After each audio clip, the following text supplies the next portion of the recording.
What is going on, everybody? Welcome back to College Football Talk with Peter Burtonette. On today's episode, I'm going to be going over the teams that are kind of projected to finish in the bottom half of the Big Ten. Throughout this video, I'm going to be going over kind of my projections for these teams, the key players to watch out for, and in the end of the video, I'll maybe go over which of these teams I think could progress into that upper tier. There's obviously I think the Big Ten is kind of in 4 tiers this year. There's kind of that bottom tier of teams that I would expect to, at best, reach a bowl game. Then there's kind of a little bit of a tier above them where teams are competing for a bowl game, but they also, with the right breaks, with some key wins, maybe a few upsets, could step into the following tier, which is the dark horse contender area. There's a lot of teams that fall under this area. It's the teams that have solid overall rosters and teams, but won't quite compete with the teams like Oregon, Ohio State, Michigan, Penn State. But before I get into, again, kind of the teams in the bottom half, if you go on to enjoy this video, please feel free to leave a like, consider subscribing to the channel, and turn on those post notifications so you're always up to date whenever I post. But let's dive straight into it. And starting things out, it's the team that finished worse in the Big Ten last year, Indiana. The Hoosiers were 3-9, 1-8 in conference last year. They bring back just 5 starters too, so it's a total restart kind of for Indiana this year. They'll bring in the MAC Player of the Year, Curtis Rourke, the quarterback from Ohio. He's thrown for over 5,000 yards in his career and 50 touchdowns. A couple of other guys that are coming in, running back Kalen Black, who was a 1,000-yard rusher, wide receiver Elijah Surratt, who was an 1,000-yard receiver, and then tight end Zach Horton was a first-team All-Sun Belt selection last year. Those 3 guys all come in with brand-new head coach Curt Cignetti from James Madison. He had a really good tenure for the Dukes, put James Madison on the map really in college football, and I think will be a welcome addition. I think he was probably second to maybe Jonathan Smith, probably the best hire that Indiana could have made, and I don't even know if Smith was really even in the consideration. That offense will need to take a step forward, 103rd in scoring, 100th in rushing, 82nd in passing, 99th in total. Wide receiver Donovan McCulley is one of the holdovers who should be a key member of the offense.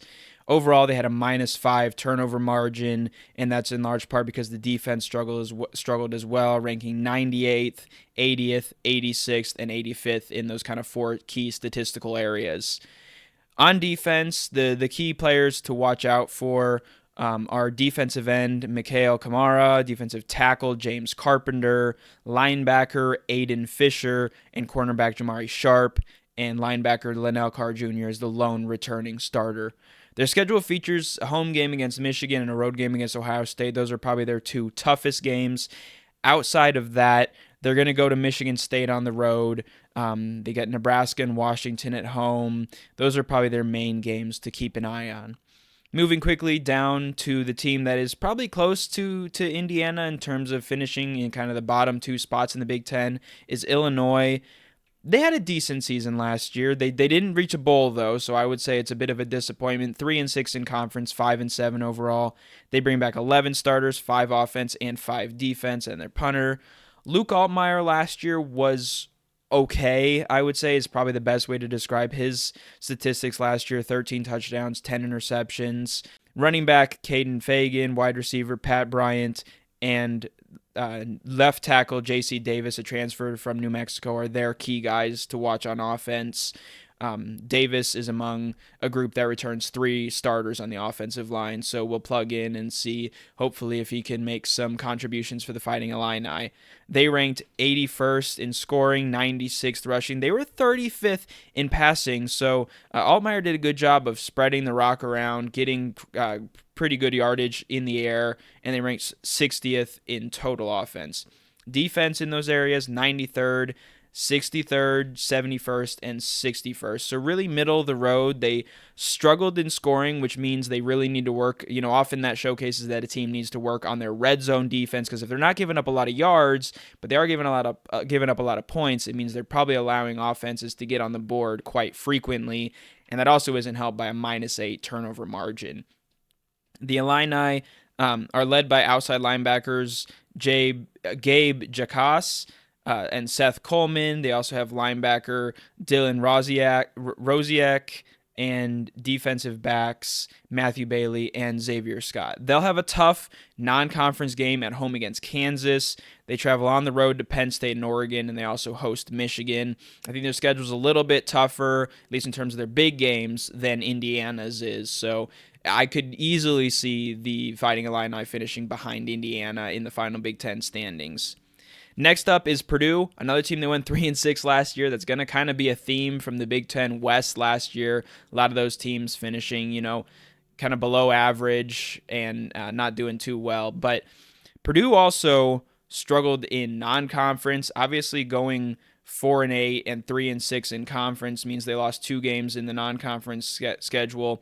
They're bringing back 8 starters, 4 on both offense and defense. And head coach Ryan Walters is heading into his second year. So I think you could expect some progression. I think they'll need to, have the right pieces in place to have that progression. But I think the Boilermakers are candidates for that because overall, 3 of those starters on offense coming back are on the O-line. So they're going to have that continuity in that unit, which is, I think, among the most important. I think you can have a quarterback and kind of plug into an offense, and especially running back and wide receivers. But I think offensive line, having that continuity, having that communication all along the offensive line is really important. So 3 starters coming back there is also important. They had some promise, 53rd in rushing, but they ranked 70th in total offense and 84th in passing, 85th in scoring. Quarterback Hudson Card is a player who has shown some promise, but will he be able to put together a full season and kind of get Purdue back into at least the middle of the conference? A couple other guys to watch. Devin Mockabee has rushed for almost 1,800 yards and 15 touchdowns in his 2 seasons. He's joined by Reggie Love from Illinois in the backfield, and their wide receivers are C.J. Smith, Jamal Edrine, who is a transfer from Florida Atlantic and probably a wide receiver 1 option, along with Cam Brown from UCLA and tight end Max Klein. Center Gus Hartwig kind of anchors that offensive line, and mentioned Smith earlier. He's a transfer from Georgia. They had an even turnover margin, so they turned the ball over just as much as they got takeaways. Their defense ranked 43rd against the rush, so did a pretty good job, but then 95th in passing and 98th in scoring, 67th in total yards allowed, but that's skewed a little bit because they did better against the rush. Safety Dylan Thieneman, I think is how you say that, was a freshman All-American last year. He will be a key part of the Boilermakers defense. Another transfer from Georgia is cornerback Nyland Green, along with Markevius Brown at kind of the cornerback spots. The star position is Kindrich Breedlove, who transfers in from Colorado, and then linebacker Kydron Jenkins anchors the middle of the Purdue defense. I think out of these 3 teams so far that I've gone over, they have the toughest schedule: home against Notre Dame, at Wisconsin, home against Oregon, at Ohio State, and home against Penn State are their big games to watch. I honestly would be shocked if they win any of those. So just like that, that's kind of 5 losses right on the schedule immediately. So they'll have to win all those other games that they would be expected to win, or that are kind of 50-50 if they hope to reach bowl eligibility even. Moving right along into 15 in these projections, I'm going off of Lindy Sports. Minnesota 6-7 in overall, 3-6 in conference. Out of these teams, they have the most returning production coming back: 5 offense, 7 defense, kicker, and punter. Their offense was either 108th or worse in every area: scoring, passing, total, except for rushing. They were 65th. Running back Darius Taylor leads that charge. He rushed for 808 yards in 6 games before battling injuries.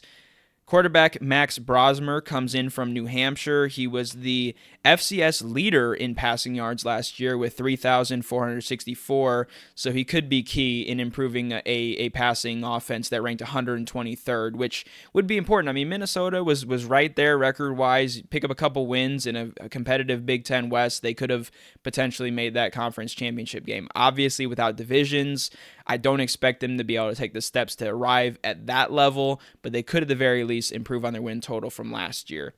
And then a couple other guys, wide receivers, Daniel Jackson, and coming in from Georgia, Tyler Williams, and left tackle, Ariante Ursi is also a dependable option on that O-line.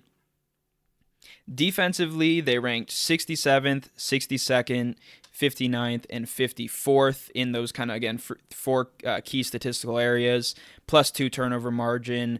They have a star freshman safety who should make an impact. It's probably their top newcomer to the team, Coy Durich, I think.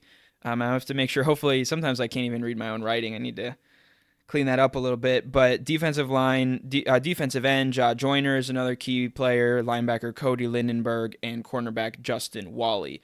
So the Golden Gophers, I think, are a team that's very much middle of the road. I would expect them to be kind of right around that 6-7 win territory. Moving along, UCLA comes next. I'm going to save them for probably my next video in this series about the newcomers to the conference. It'll either be about the newcomers or it'll be about teams, again, kind of in that middle ground territory in the conference. Northwestern is coming in here next. They were the surprise team in the Big Ten last year, going 8-5, 5-4 after the hazing situation that cost Pat Fitzgerald his job as the head coach. David Braun came in and did a phenomenal job. He's going to have a new offensive coordinator, Zach Lujan from South Dakota State University. Running back Cam Porter, tight end Thomas Gordon, wide receivers Bryce Kurtz and AJ Hemming are kind of the key guys to watch. Freshman wide receiver James Covey IV is also a key contributor, or is expected to be a key contributor. Hasn't yet proven that, but showed some promise in the spring and is a player receiving a lot of hype and attention. The question is, who's going to throw to those targets, the guys that I mentioned? Kind of more of a dual threat Wildcat quarterback is Zach Lausch. Northwestern can figure out that QB situation. They showed last year that they can compete in the conference. They weren't far off from getting to the Big Ten championship game. Again, without divisions, that's going to be a much steeper climb. But I think the Wildcats maybe see a little bit of a step back this year. But I think, again, like usual, they'll lean on their defense, which ranked 15th against the pass, 35th total, 40th in scoring, just 81st against the rush. But their key thing was their ability to create takeaways and also take care of the ball on offense. Their turnover margin was +13, which ranked 3rd nationally. Defensive coordinator Tim McGargle will be taking over. They have team sack leader, defensive end Aiden Hubbard, with an emerging star in Michael Kilbane, and then a pass rush specialist in Richie Haggerty on the defensive line. In the middle, linebacker Xander Mueller is a key player to watch. Cornerback Theron Johnson, safety Coco Azoma, and Devin Turner are the guys who lead and anchor that secondary, which again was among the best in college football last year. Their schedule is pretty tough as well. They're at Washington, at Iowa, at Michigan, and home games against Wisconsin and Ohio State. I could see Wisconsin as a winnable game there, and at Iowa, maybe at Washington as well, but the other two there at the back, Ohio State and Michigan, are going to be really tough, and I'd be surprised if they stay in those ones. Next up, we're starting to get into middle ground territory here. Michigan State is up at 12, but in terms of what they did last year, they were one of the worst teams. I think they were actually even second bottom in the conference to Indiana. They were 4-8, 2-7 in conference, 12 starters, 4 offense, 6 defense. They bring in, I think, one of the best coaching hires of the coaching carousel, and Jonathan Smith from Oregon State. Their offense is going to really need to be turned around. They were 96th in passing, and then 125th in rushing and total offense, and 128th in scoring. So did not do very well moving the ball or scoring if they even were presented with an opportunity. Quarterback Aiden Childs comes in along with tight end Jack Velling from Oregon State. Both of those guys having that connection will be important. There are some offensive line concerns and also kind of a question of who will step up at wide receiver, again, with a very poor offense. They struggled more in terms of running the ball, but they didn't do great passing either. Running back Nate Carter will lead from the backfield, but who's going to step up at wide receiver is a big question for the Spartans to answer. Defensively, they were middle of the road, 84th in scoring, 68th in rushing, 86th in passing, and 76th in total defense. They had a -6 turnover margin, so they turned it over, and they weren't really able to create too many takeaways.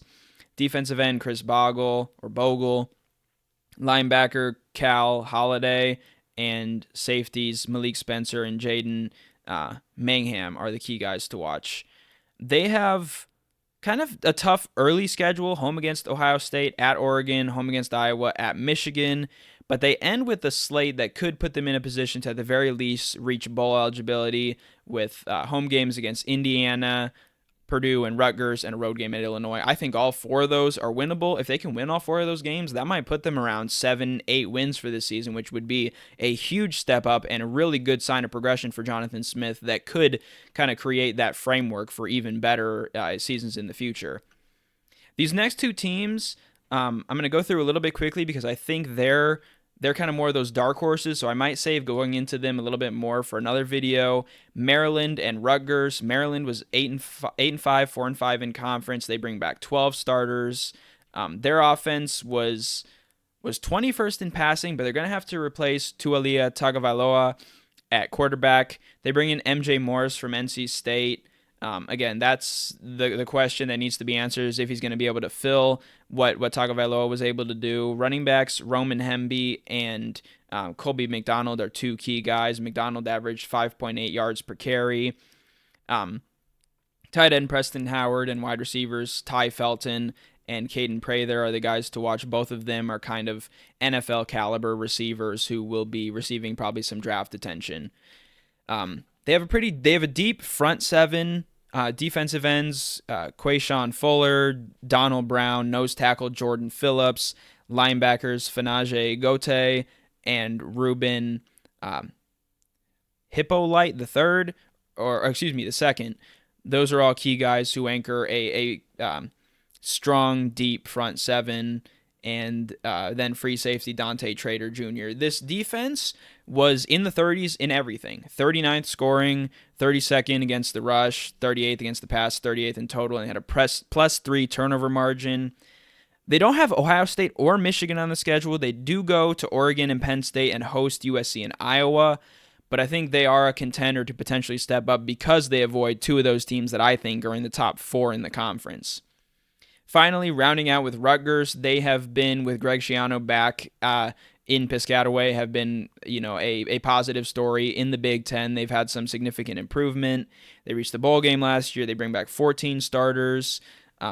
They weren't really a high-powered offense at all last year, but they were able to get the job done. They bring in Minnesota quarterback Ethan Kaliak-Manis, and then running back Kyle Mananjai was the Big Ten's leading rusher last year with 1,262 yards and 8 touchdowns.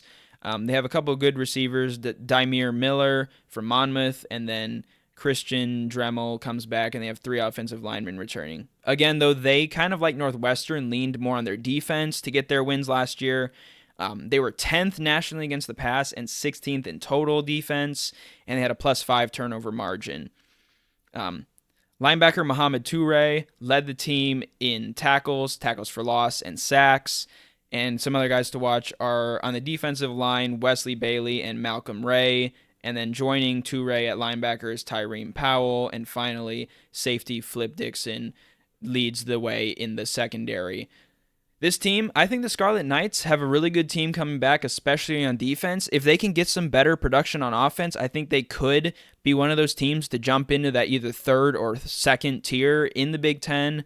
But I think Maryland is maybe the better candidate because of their schedule. Rutgers is at Virginia Tech, at Nebraska, at USC, home against Washington and Wisconsin. So they also have a manageable schedule. They end with kind of like Michigan State. They end with an easier back half, but they'll have some key games. They're home against Minnesota and Illinois, and at Maryland and at Michigan State. Those 2 games on the road could be really important for the Scarlet Knights in terms of reaching that potentially 8-9 win total. This Rutgers team has a manageable schedule, and I think they could be one of those, again, dark horse teams in the Big Ten Conference. So out of these teams, again, I've kind of said, I would say Maryland and Rutgers are probably kind of dark horses. Northwestern maybe is still there because of how solid their defense is. Some of those other teams down there, I don't really anticipate a Purdue or Illinois taking a step up. Minnesota could, but they've kind of just been dragging their feet after they had that really good 10-win season. But That's all for this episode of College Football Talk. Stay tuned for more videos previewing the Big Ten. I'll get into either the newcomers or the kind of teams in the middle in the next video. But thank you so much for taking the time to watch College Football Talk. I'm your host, Peter Burnett, signing out. Peace.